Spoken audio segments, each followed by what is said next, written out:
Taste the Daily. மேற்கு திசை காற்றின் வேக மாறுபாடு காரணமாக தமிழகம் மற்றும் புதுவையில் ஒரு சில பகுதிகளில் அடுத்த 6 நாட்கள் மழை பெய்யக்கூடும் என வானிலை ஆய்வு மையம் தெரிவித்துள்ளது.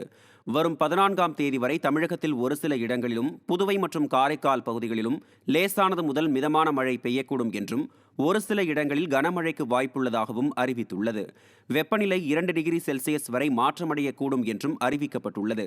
சென்னை மற்றும் புறநகர் பகுதிகளில் வானம் ஓரளவு மேகமூட்டத்துடன் காணப்படும் என்றும் நகரின் ஒரு சில பகுதிகளில் இடி மின்னலுடன் கூடிய மிதமான மழைக்கு வாய்ப்புள்ளதாகவும் 39 டிகிரி வரை அதிகபட்ச வெப்பநிலை இருக்கக்கூடும் என்றும் அறிவிக்கப்பட்டுள்ளது.